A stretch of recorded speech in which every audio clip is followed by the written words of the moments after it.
as you can see, we are going to be having a reprise of some of our wonderful music from yesterday as part of today's service. So I want to begin by thanking all of our singers and musicians for being here with us this morning. But of course, we are all singers on Sunday morning, whether you're here in person or joining us from home. And we're going to start off with a song, Sing Out Praises for the Journey. It's number 295 in the gray hymnal, or you can check out the words on the screen. Please rise in body and spirit.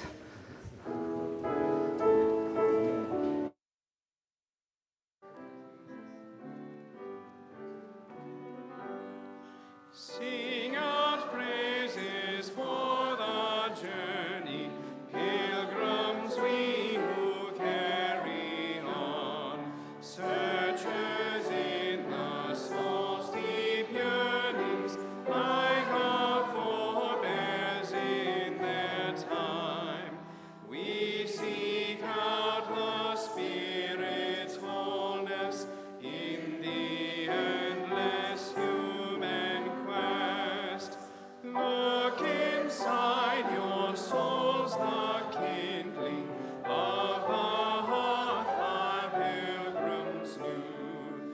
Find the Spirit always restless, find it in each mind and heart. Touch and hold that ancient yearning, kindling for a newfound truth. Stand we now upon the threshold, facing futures yet unknown.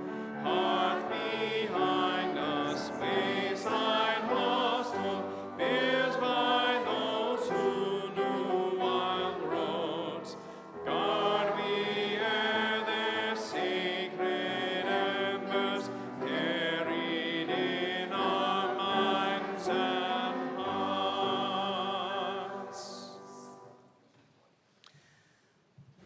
Welcome this morning to the Unitarian Society of Santa Barbara.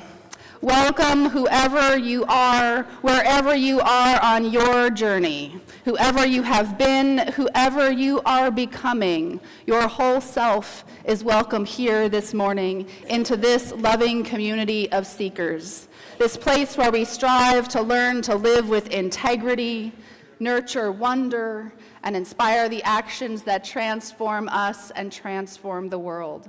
I'm the Reverend Julia Hamilton. My pronouns are she, her, and I am overwhelmed this morning by all that has taken place this weekend. It has been quite a journey over just the past 24 hours.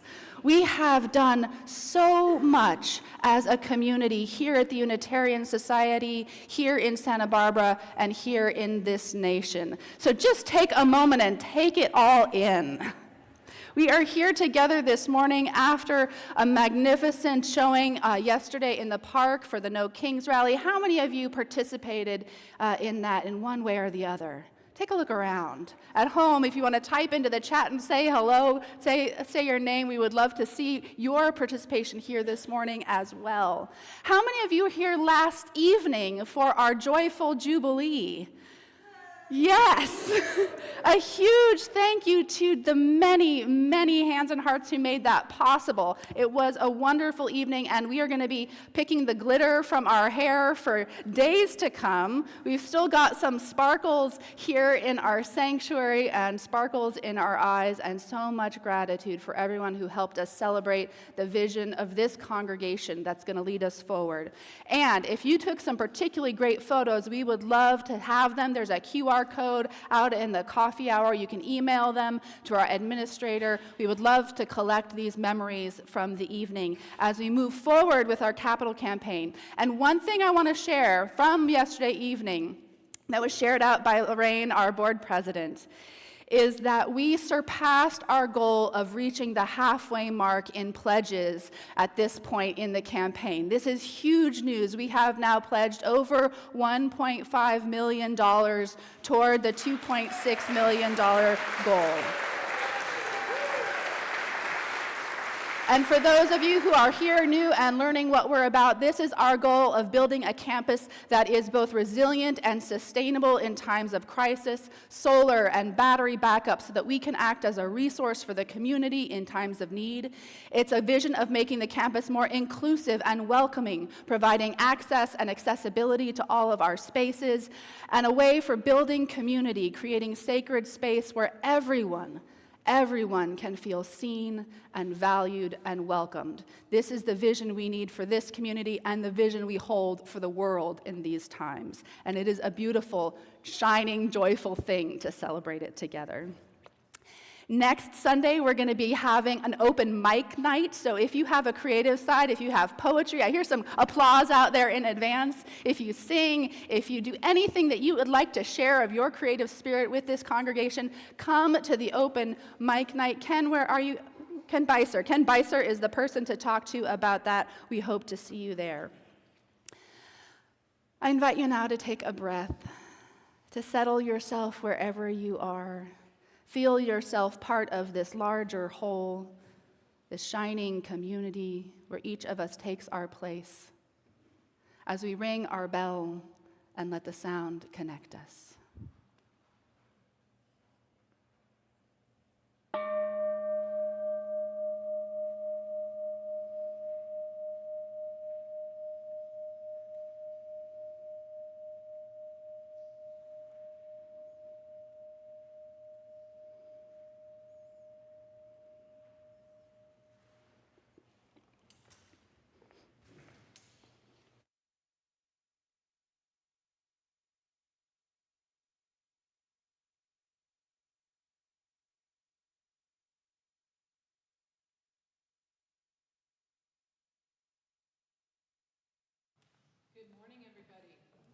Am I on? Oh, now I'm on. Okay. Good morning. Our chalice lighting words today are by Muso Soseki, a Zen Buddhist monk and teacher born in 1275. Sometimes, while wandering, when I cannot find which road leads back the way I came, the road goes anywhere, and anywhere at all is home.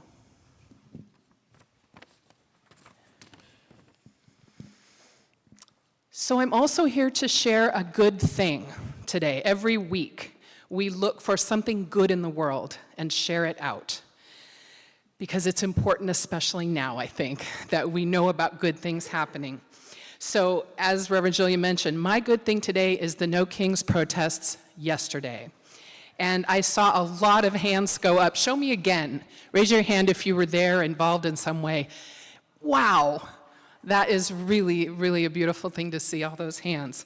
So I know they happened in 2,500 cities across our country, and it's on record as being the largest in the history of our nation. Yeah, right? Largest peaceful protest ever. And in other countries, in Canada, in UK, in Ireland, in the Netherlands, in Spain and France, and many others that I don't have here in front of me, they had protests too. And I find that really heartening that people all over the world were there doing that. So also the record right now is about 7 million people were out all across our country. And I don't know how many in other countries, but 7 million people. Like, let that sink in for a moment. That is incredible to me. And those people all out in the street exercising their First Amendment rights to free speech peacefully. There have been report of almost no arrests across the country in all of these protests. The NYPD specifically reported not one arrest across the 5 boroughs of New York City. And no violence recorded in any of these protests. So, yeah, that too, right? So I will share, too, that from all the video I saw from different places, the spirit of the recent protests in Portland, Oregon, where they really just embraced being silly and joyful and wearing inflatable animal costumes and singing and dancing and roller skating, that seems to have really spread. And so in those protests yesterday, I saw people really just embracing that. Did you see people yesterday at our wearing costumes? And oh, wonderful. I think it's important to bring that joy and silliness to challenge the horror and the cruelty that we're seeing happen in the world. I saw a sign that really touched me. It said, when cruelty becomes normal, compassion looks radical. And a good thing and a thing that I'm thankful for today is being part of this community at USSB where we embrace radical compassion. Thank you. That's my good thing.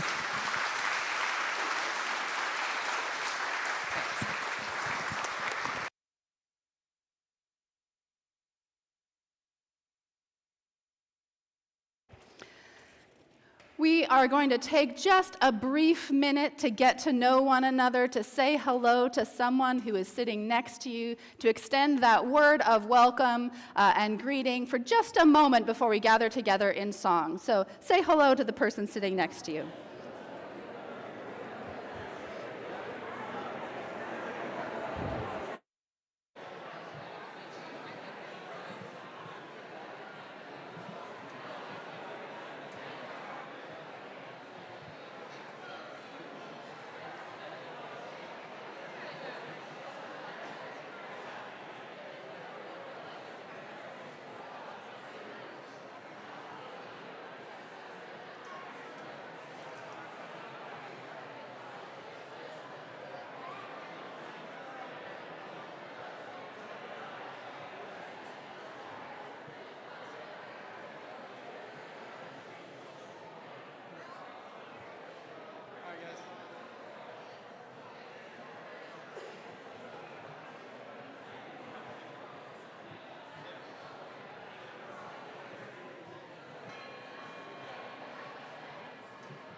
I'm going to invite you to continue these conversations afterward in coffee hour. I love hearing the hum of connection that you are making with each other, but I'm going to ask us to rise in body and spirit. I think we've got the rising in spirit part down. But let's go ahead and sing together. If you're joining us at home, you can say hello, and please sing with us wherever you are. We are going to be singing For the Beauty of the Earth, which is actually number 21 in the gray hymnal. If you want to see the musical notes, it's printed as 12 in the order of service, but it's 21. So please join us in song.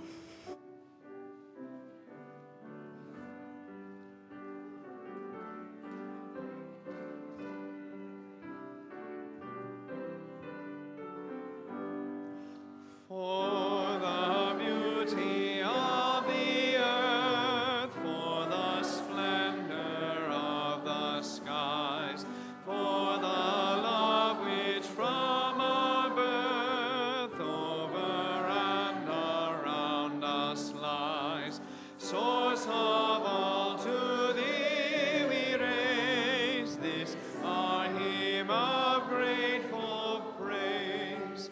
For the joy of ear and eye, for the heart and mind's delight, for the mystic harmony, linking sense to sound and sight, source of all to thee we raise this our hymn of grateful praise.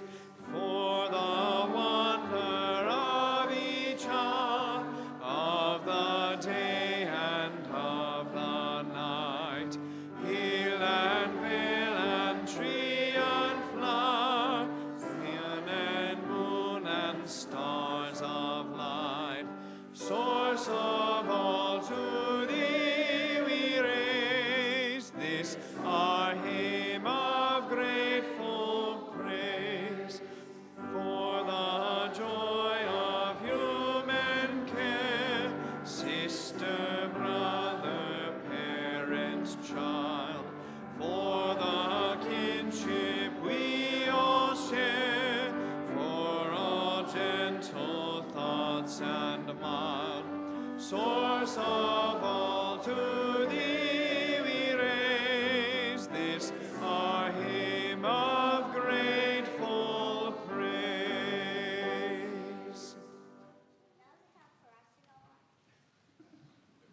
it is time for any of the kids who want to join me up here for a story.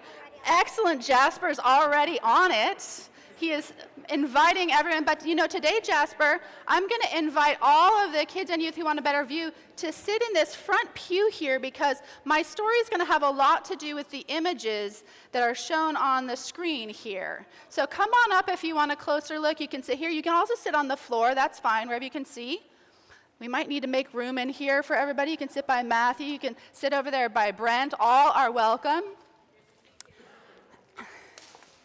And how many of you were here a few weeks ago when we did a blessing of the backpacks? Some of you were here, some of you weren't. So what we do at the beginning of each year is we invite people to bring their bags and their satchels, whatever they carry with them to school or to work, and we offer a blessing so that when you go out into the world, you carry with you the love and care of this congregation. Well, when we did the blessing of the backpacks, I was about to go on a trip, a big trip to Japan. I was going to go on a pilgrimage, which is a trip that's made for spiritual reasons, right? Not just a vacation, although it was fun at times. It was also hard and a time to think about what are the things that are important. And I asked the congregation to send me with your blessings, your prayers that I tucked into my backpack and I carried with me the whole time. I put them in this little pouch, and some of you made these little butterflies. Did anybody make a butterfly a couple weeks ago? Yeah. So these I carried with me all the way to Japan, and they've come all the way back, and I have some images that I want to share. This is the trail that I was walking on. It's called the Kumano Kodō, and it's a pilgrimage trail with really good signs, so you could probably not get lost on this trail, but there's miles and miles and miles of this trail. I wasn't walking by myself. There were 12 of us who were on this journey together. Most of us were Unitarian Universalist ministers. Some of us were other Unitarian Universalist adults, and there was one woman who was a Buddhist, who was a friend of the Unitarian Universalists on the journey. And so that's at the very beginning, when we're still well rested before our muscles got sore. Now, we walked in the sunshine, and we walked in the rain, and we walked uphill, and we walked downhill a lot. And we walked more uphill. And we crossed some bridges along the way because unlike Santa Barbara, where we were walking, there was lots and lots of water. It was very green and lush and saw all kinds of different plants and lots of mushrooms growing after the rain. We did not pick any of the mushrooms. We just appreciated them. We, however, did not have to walk by ourselves. We had a wonderful woman named Jennifer who was our guide, who helped us understand what we were seeing because the path that we were walking on had been walked by people for over 1,000 years. And people had built all kinds of shrines and statues along the way about why they were going on this journey for themselves. Now, on this path, there were emperors who walked it. There were aristocrats and fancy people, but there were also farmers and woodworkers, anyone who felt like they needed to take some time out in the woods to figure out what was important to them and to make some prayers about how they hoped their life would be. So this was the path that we walked, and Jennifer helped us understand it. We also went up a lot of stairs. Lots and lots of stairs because this is a very, very mountainous region, and a lot of the places we were going were up on the tops of some mountains. Now, where were we going? Where was all this walking pointing us towards? We were visiting some grand shrines. There are 3 grand shrines, like big temple, sacred buildings that are the end point of these walks. So here's some of the buildings that we walked to. And when we got to them, we would stop and wash our hands in a special way before approaching. And I'd been carrying these with me the whole time, wondering, when would I know what to do with them? What would be the right thing to do with these blessings that you all sent along with me on this journey? And when I got to the 3rd grand shrine, suddenly I knew what to do because I saw this. There is an 850-year-old tree at the Nachi Grand Shrine. It's a camphor tree, which is a sacred tree, and you can walk through this tree, up through the trunk, and come out the other side. And the idea is that when you do this, you carry your prayers with you. And the tree helps bring your prayers out into the world, right? And I thought, this is exactly what I had been waiting for with the prayers that you carried with me. Now, when you walk through the tree, you pick up a little stick, and on the back, you write your prayers or your wishes on the back of the stick. You carry it with you through the tree, and on the other side, you hang it on a little board where the priests then, every month, will collect all of these wooden prayers and burn them in a ceremony. So, I had a friend of mine make a little video of what happened to your prayers while I was there.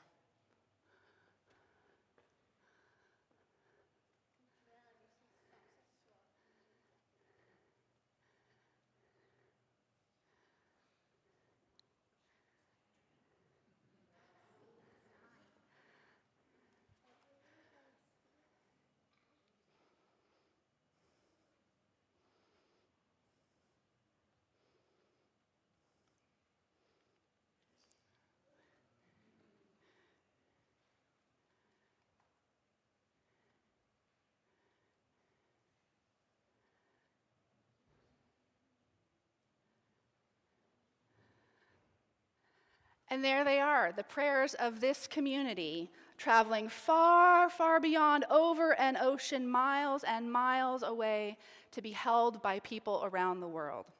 Now, I was wondering, what do I do with the actual physical prayers? I learned that what happens to all of those wood plaques is every month, the priests gather them up and they burn them, and they do this on the 18th of every month, which was yesterday. So just yesterday, that prayer plaque that symbolized all your blessings was burned in a ceremony and released to the world. So today, after the service, I'm going to go down into our labyrinth with these prayers, and I'm going to burn them to release them into the world as well. And anybody who wants to join me down in the labyrinth after the service, after a few minutes after service ends, is welcome to do so. And that's what I wanted to share with you, because you all, every single one of you, was part of this journey with me, and I so appreciate being able to carry you every step of the way with me. So now you can head out to your classes. Thank you for being part of this trip with me.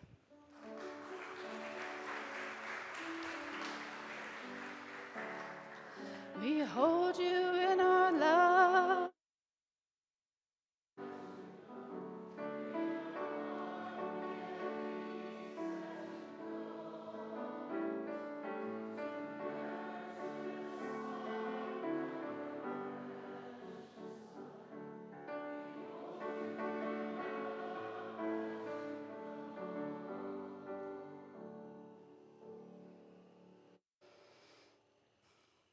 It just occurred to me that every Sunday we make these journeys together. We sing our children out to the journey of their religious exploration classes. We accompany each other on the journeys of our lives. We carry each other and each other's hopes and prayers, whether we write them down on pieces of paper and they journey to far lands or not. It is a gift that we give each other. There were 3 things that I carried in my pack every day: the prayers of the community, a little booklet that you get stamps on along the journey, which I'll tell you a little bit more about later, and this. This is a copy of a meditation, a Buddhist metta meditation, a variation of something we do together on Sundays quite often, where we work on extending compassion out into the world. And I carried this meditation. It's by Maylie Scott. It's a version by Maylie Scott. And I read it just about every morning before starting the journey. And sometimes I would share it with the other folks who were walking with me. Sometimes I would pull it out halfway along the way when I needed a breather and read a little bit of it before carrying on. And so I wanted to invite us all into this practice of compassion together this morning. So go ahead and settle yourself wherever you are. Allow yourself to be comfortable. Hold your hands perhaps open on your lap. You can soften your gaze or even close your eyes if you like.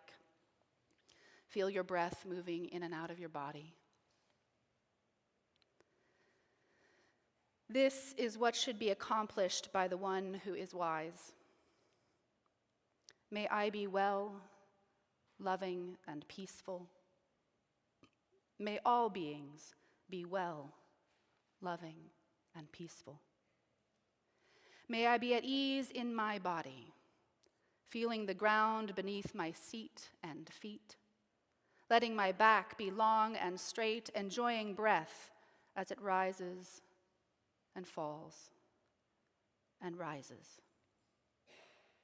May I know and be intimate with body, mind, whatever its feeling or mood, calm or agitated, tired or energetic, irritated or friendly. Breathing in and out, aware moment by moment of the risings and passings. May I be attentive and gentle towards my own discomfort and suffering. May I be attentive and grateful for my own joy and well-being.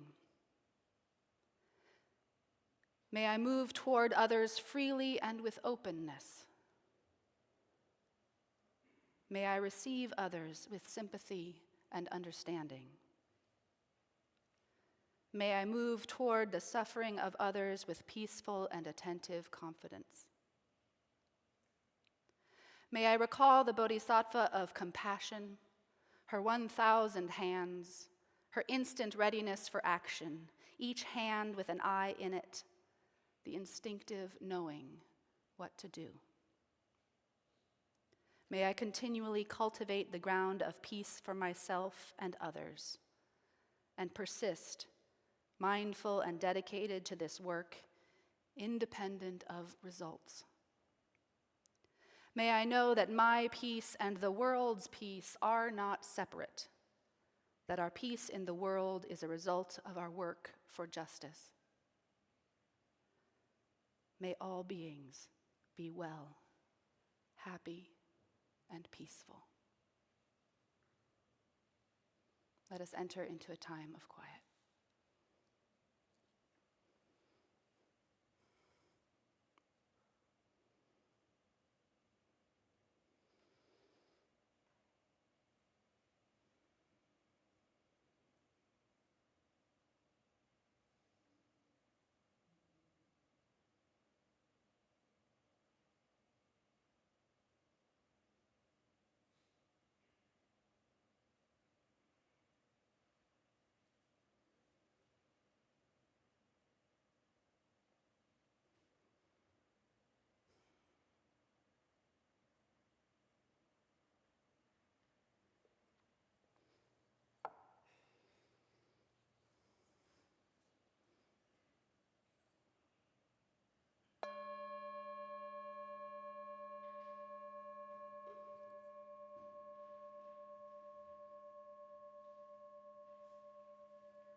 You're invited to stay seated right where you are as we sing together, Winds Be Still, number 83.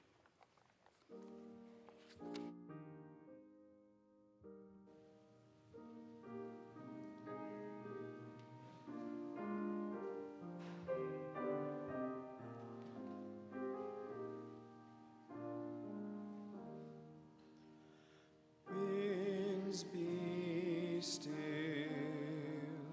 storm clouds pass and silence come.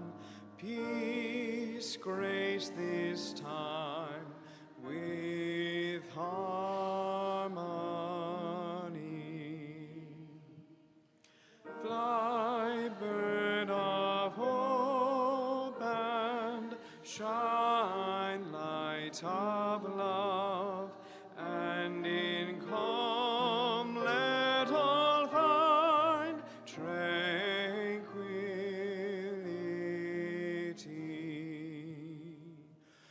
Bird, fly high, lift our gaze toward distant view.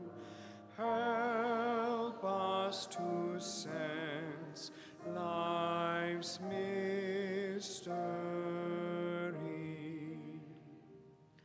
Fly high and far and lead us each to see how we move through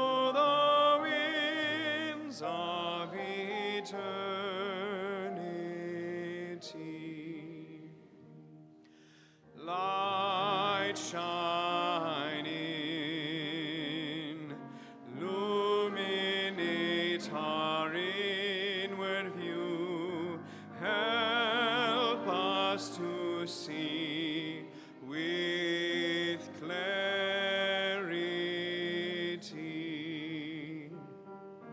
Shine bright and true, so we may join our songs in new sounds that become full symphony.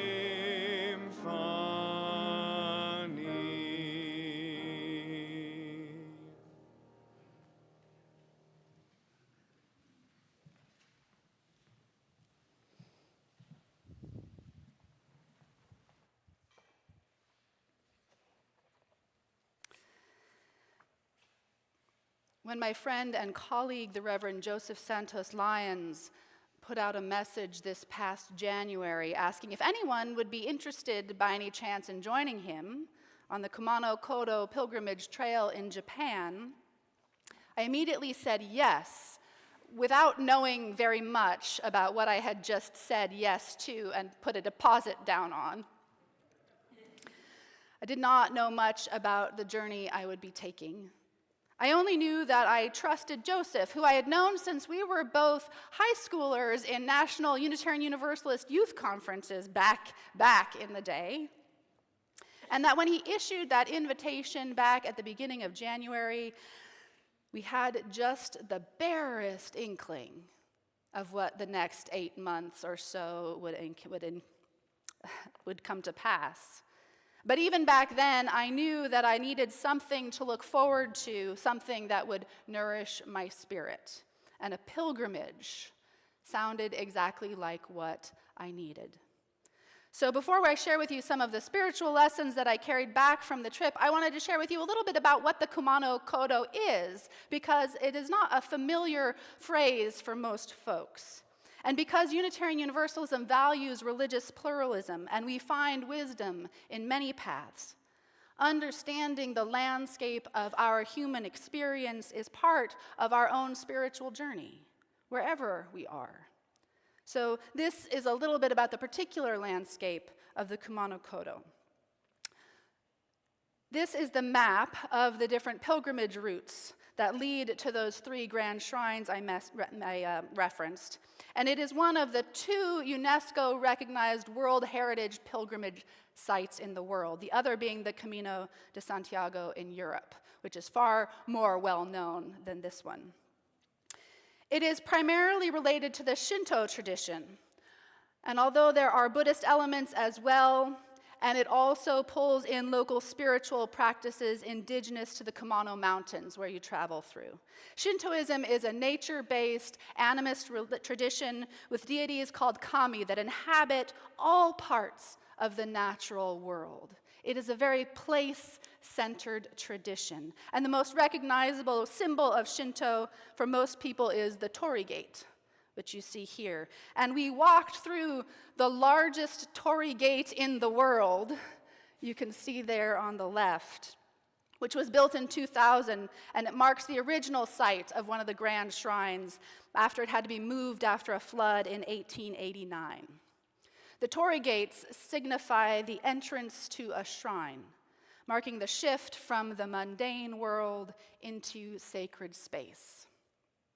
At the turn of the 20th century, Shinto also became the official state religion of Japan, and it was deeply connected to Japanese nationalism during that time, and it has been working to disentangle itself from that legacy ever since.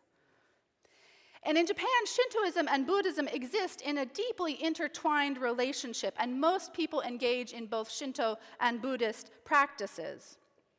Now, this can be kind of different for us in a Western Christian worldview where we think of religion as centered in belief. What do you believe? And then you follow the one path that aligns with what you believe. But in many places, religion is not what you believe, it's what you do. It's the festivals you observe, it's the altars you tend to, it's the way you pray and purify yourself and celebrate life's big transitions, birth and marriage and death. And Shinto and Buddhism are both religions of practice. So it's fully accepted that you don't have to choose between one or the other. You can be both. So you can see why maybe it resonates with this Unitarian Universalist heart. The pilgrimage trail is one of those practices often undertaken by people when life throws them into challenge and change, and there are both Buddhist and Shinto and other traditions all flowing together on this path. There are 5 main routes, and they all lead to the 3 grand shrines at the heart of the Kumano Mountains, the Hongu, the Shingu, and the Nachi shrines. Now, at the third one, the Nachi shrine, there is also a Buddhist temple alongside, and you can see the brightly painted Shinto shrine next to the large wooden building that is the Buddhist temple. This is very unusual because there was a movement made at the end of the 1800s, the beginning of the 1900s, to separate Buddhist and Shinto traditions. And so having these two still existing side by side is unique. Now, along the way, there are also both Buddhist and Shinto elements. And in the 12th and 13th century, when the route was traveled by emperors and aristocrats, they established local shrines called oji, which served as these waypoints along the journey. A few of them are larger, like this one where we began our walk on one of the days. But a lot of them are smaller structures, just stones or statues along the path. We also encountered Buddhist statues called jizo. These are guardian deities that offer blessings and protections to travelers, and they wear these bright red bibs which make them easy to spot in the green landscape, and you find them, large and small, all along the journey. At the grand shrine where we were walking to on the day where we passed these, that shrine has a particular emphasis on healing, and many of the jizo along the way have particular healing specialties. So, for example, if you were worried about your back aching, you might offer one particular jizo offerings, or if you wanted ease in childbirth, you'd stop at another one. One was for dentistry, and so on, right? They were very practical engagements with these guardian deities. And along the way, there are places where you could add a stamp to your pilgrimage booklet, which is the third thing that I carried with me the whole time. You add all of these stamps, signifying that, yes, in fact, you have walked the trail, and it's all very official. At the end, you go to one of the sites where they stamp it and sign it, proving that you have, in fact, been a pilgrim. Now, the interesting thing I learned about the Kumano Kodō, which I did not know, is that it is in relationship with the Camino de Santiago. So on the other side of this booklet, which is still empty for me, you can take it with you to Spain and get stamps and become what they call a dual pilgrim. There were 4 people on this trip with me out of the 12 of us who became dual pilgrims, who had walked the other Camino, and they make quite a big deal out of it. So who knows, perhaps one of these days, several years down the road, after my next sabbatical maybe, I'll come back with the other side of that booklet. Now, the Kumano Kodō peaked in popularity around 1600, when sometimes it was called the Kumano Pilgrimage of the Ants because there were so many people walking along the trails and stopping overnight at the hostels. And in recent years, it's become much less traveled. There were times when you could walk for whole stretches and we would sort of spread out as a group and not see anyone for quite a while. But it's finding renewed interest. And I hope that this relationship between the Kumano Kodō and the rest of the world continues to grow and deepen, because it is a valuable thing to have these places in our world where one can step onto the trail and get a larger view. And I'm so appreciative of the time I was able to spend there. So that is an overview of the Kumano Kodō. I'm going to invite Justine Sutton forward to share about our outreach offering for this month.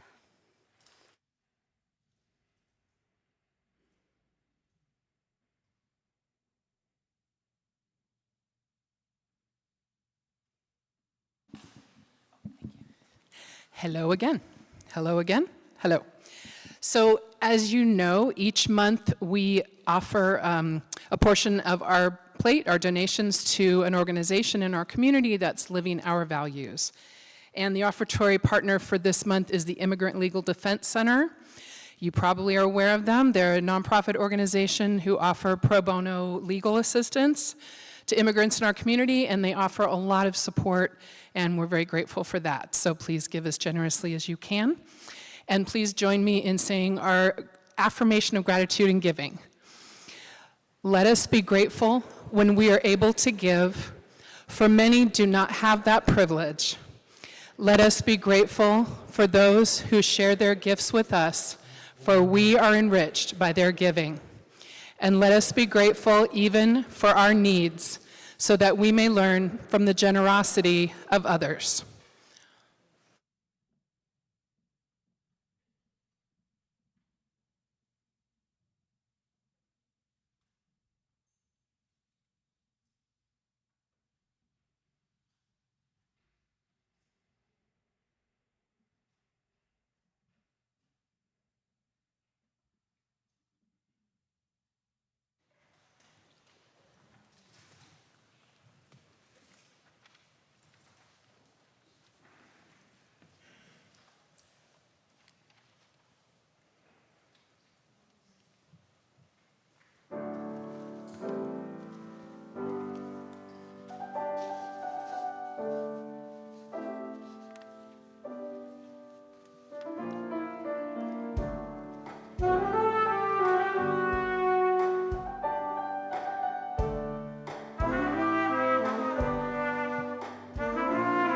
I work to shape my foundation of stone, forging inner peace until it has grown.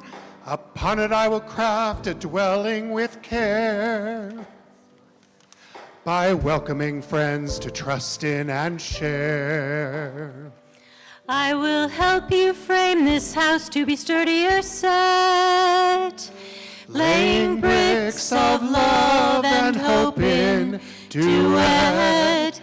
We build it all on solid ground, amid the green where comfort is found.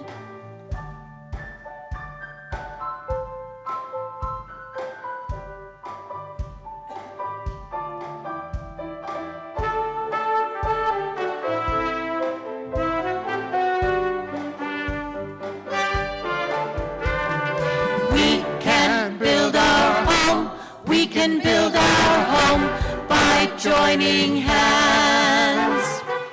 We can build our home. We can build our home by joining hands.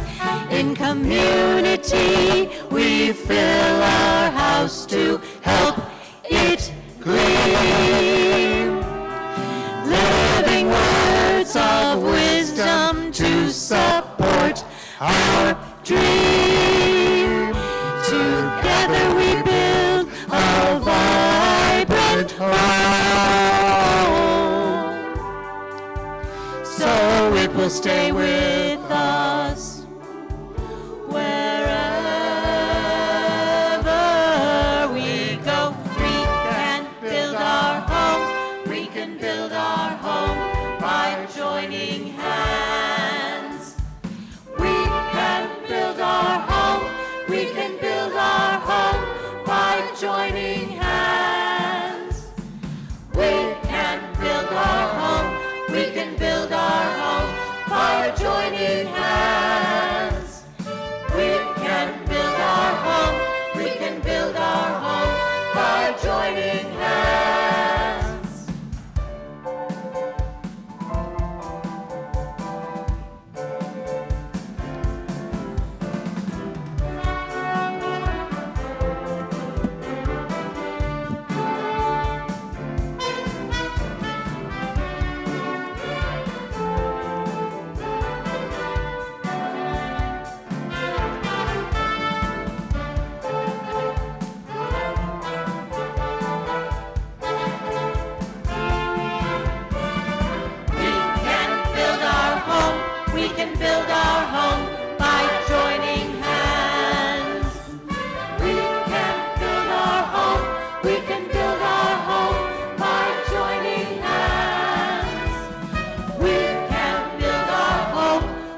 once again filled with gratitude for our musicians, our singers, for Matthew Grissett, our music director, for our guests playing with us this morning, some of whom we usually welcome on Christmas Eve. It's wonderful to have an occasion to be able to bring them back on a Sunday morning to join with us. Come back for Christmas Eve and you'll get to hear more of them. Thank you. I have only very recently become comfortable with the term pilgrim. And by recently, I mean over the past few weeks. Because I became, for the first time in my life, I think, a pilgrim myself. And the working definition of pilgrim that I'm using is a person who makes a strenuous journey to a holy place for religious and spiritual reasons. It took a while to dislodge it in my mind from the colonization story of the Americas, those buckle-shoed pilgrims of Plymouth Rock, and to make some space around it so that I could consider what it meant for me to be one, to undertake a pilgrimage. I wrestled with whether or not a pilgrimage had to be strenuous. But I kept that idea in there because otherwise maybe it's just a vacation. Whether physically or mentally or spiritually, I think a key element of pilgrimage is that it is not supposed to be easy all the time. It must require something of you, some kind of preparation, some kind of work along the journey, some kind of reintegration upon return. Something beyond what you normally undertake in your day-to-day life. And it was less than 2 weeks ago that I returned, and the trip itself, while certainly strenuous at times, was not very long compared to some of the pilgrimages that people undertake. I was gone for 10 days, and we spent 6 days together as a group, 4 days of intense walking, with a bit of bus riding and one boat trip as well. So what kind of pilgrimage was this? It was not prompted by a challenging personal life event, but rather by this collective challenging life event that we are all living through in these times, this feeling that the values of love and compassion that we work so hard to cultivate, as Justine mentioned, that they're struggling against this rising tide of cruelty and violence. This collective challenge of the unraveling of the agreements we thought we held as a nation. This is a challenging life event for all of us, and so I was a pilgrim in search of a spiritual recentering, a renewal of faith that we could, in fact, make it through these hard times together. That is why it was so important for me to carry you with me on this trip. So it was interesting for me to learn when I got there that the Kumano Kodō is also known as a path of resurrection. There are large stone markers along the way that roughly translate as the forest of resurrection. You saw our guide standing next to one of them in one of the photos. And they're there to constantly remind the pilgrims of their purpose in case their mind had wandered or they got distracted or they were thinking about giving up. They were these reminders alongside the shrines and the deities that you passed or paid offerings to. These were these stones that said, hey, you're doing this for a reason. You're here to find some kind of renewal. And may you find it, whoever you are, and whatever brought you into this place. It is meant to be a journey of rebirth, both in the Buddhist sense of traveling through many lives on the path to enlightenment, but also in the more Shinto interpretation of being able to be purified and renewed in this life, in finding a path of peace in times of struggle. The emperors who made this journey over hundreds of years, many of the emperors would make this journey often when they were retiring from active duty as emperor and becoming retired emperors, right? They would undergo this pilgrimage, and they often did so in the name of peace, praying for the people as a whole. In an interview, Chief Abbot Takagi of Nachisan Seigentuji Temple, which is the Buddhist temple that you saw alongside the Shinto temple, he had this to say about what it means to go on this journey. whether it was an emperor hundreds of years ago or a pilgrim on the path today. He said this in an interview. Everyone feels suffering and pain, no matter what the era. The retired emperors of the past were no different from us today.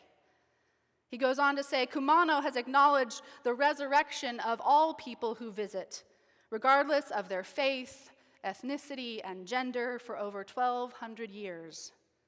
It is an iconic place where gods and Buddhas coexist even today. Looking at the world now, this is an age of ceaseless competition, but Kumano is a land of tolerance, where many different religions and people respect each other. I hope that lots of people will visit Kumano and feel that spirit of mutual respect and share world peace from Kumano. This is the intention of those who hold those sacred spaces for all who come. And one of the other things I learned that I didn't know when setting out is that the Kumano Kodō pilgrimage is known for being particularly welcoming and accepting of all people, even women in places where they would not normally be allowed to go in other shrines or temples. The Kumano explicitly welcomes people into that journey together. I thought that I was going for myself, my own renewal, my own sense of spiritual grounding, but it turns out, once again, that I was not alone, but at every turn reminded of the interconnection with my traveling partners, with those who had come before us on the path, and with those who are setting their intentions of peace forward into the future. Even in the midst of the forest, you're never alone. This is one of the things that I carry with me from this trip. And those prayers that I carried with me, the ones that we're going to burn after the service, that carried through the heart of that 850-year-old sacred tree, what was written on those prayers so often was overwhelmingly about peace. The resurrection of peace in my heart, in yours, in the world. In the private struggles that we carry that come with being human and hurting, in the shared struggles of trying to be a better people. They were prayers for peace within and without.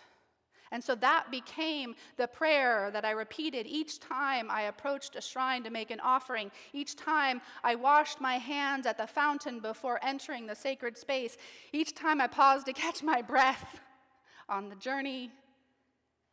Peace within and peace without. But this prayer ended up not just being a thought that I carried in my mind or on slips of paper tucked into my pack, but I found that I was invited by the strenuousness of the climb and the fully embodied rituals I encountered at the shrine. I was invited to consider that this prayer for peace didn't just live in my heart or my mind, but actually lived in my whole body.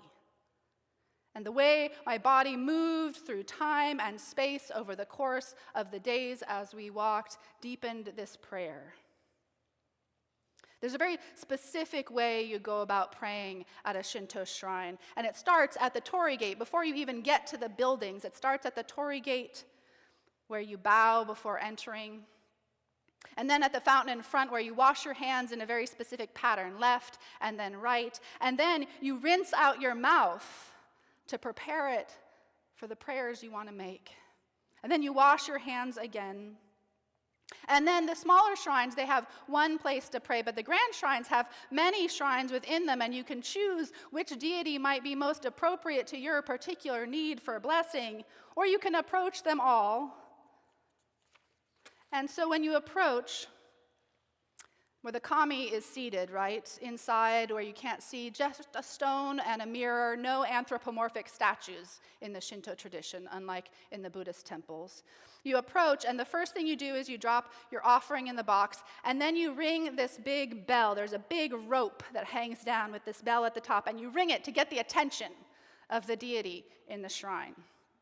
Now, when I say that, when I first heard this described, I imagined kind of this sonorous, beautiful sound like the bowl gong that we ring.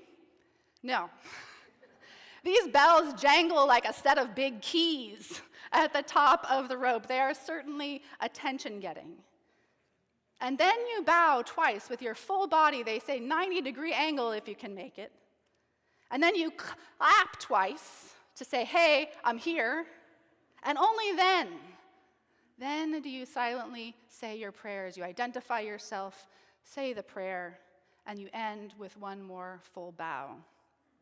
It is a very embodied process, praying at a Shinto shrine.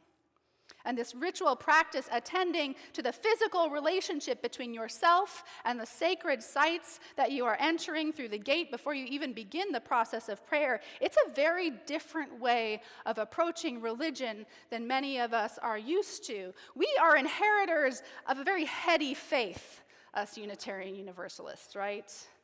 With habits of the theological debates between our Protestant ancestors, even if we left behind their specific beliefs. And we tend to approach things like prayer and meditation as almost exclusively in the mind and the heart, right? We sit quietly, we hold still, we sift through our thoughts and our feelings. But on this pilgrimage, the connection between action and prayer, rather than just reflection and prayer, rose to the surface for me. And this mind, body, spirit connection, it was not just through the ritual practices at the shrines themselves, but also because often when we arrived there, we were sore and tired and very much aware of being embodied humans as we climbed step by step up those big staircases on the way to the top.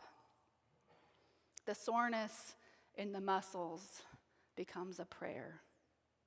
The awareness of your breath, not just moving easily in and out, but labored and pulling in oxygen after the steep climb, this becomes a prayer.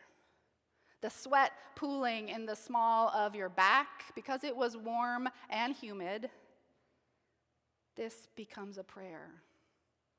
The water that you sip when you're along the way as an excuse to pause for a minute. This all becomes part of the practice. Peace within and peace without. Peace in these muscles on my legs that are tired, peace in this breath, peace in the bag of mandarin oranges that somebody pulls out of their pack and shares around, peace in that grip on the hiking pole that starts to make that little blister right here, peace in the abandonment of one of the hiking poles when it broke,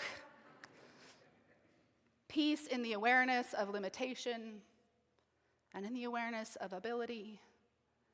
Very aware that I had the ability to make this pilgrimage, and accessibility was maybe not so much on the minds of the originators of many of these temples. They're working on it.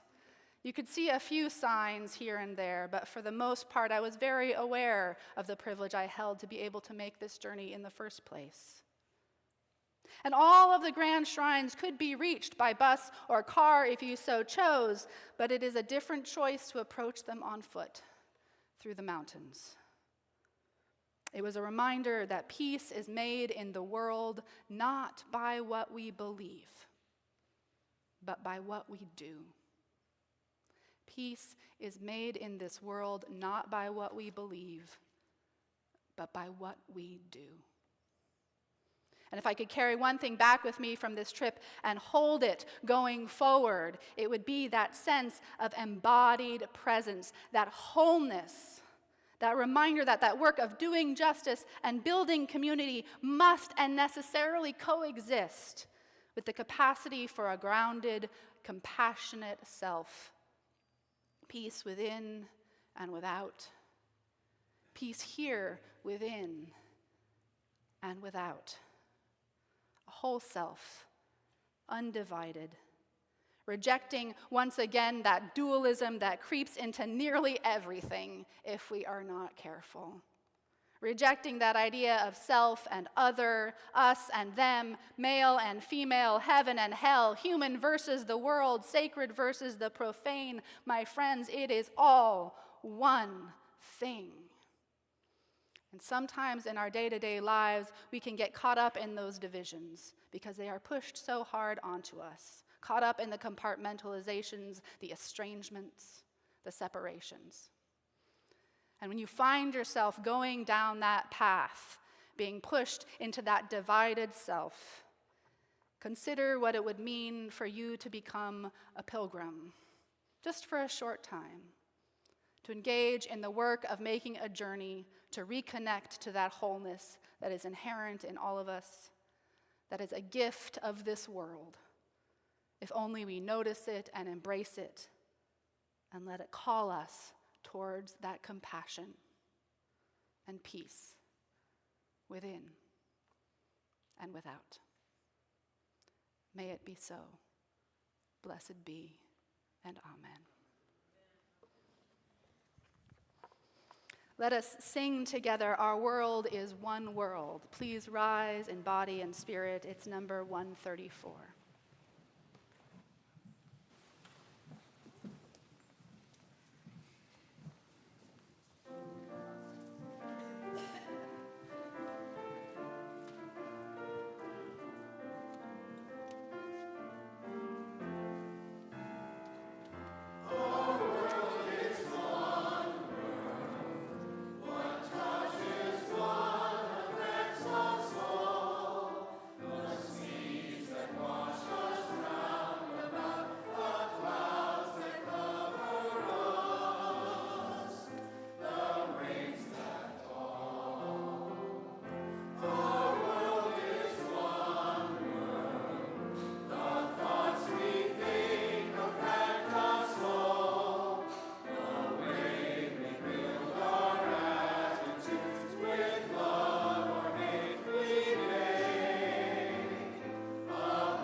Please stay right where you are. If you want to put your hands over your heart, or if you have permission from the person next to you, you can reach out and take their hand, or you can hold your hands open here or at home. Get connected to that sense of being a part of something larger than yourself, that oneness that abides within us, around us, through us, and in the world that we live in and share. And as you go out into this beautiful and heartbreaking world, may the light of love shine upon you, out from within you, be gracious unto you, and bring you peace. For this is the day we are given. Let us rejoice and be glad in it. And let us call out a blessing.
job, choir.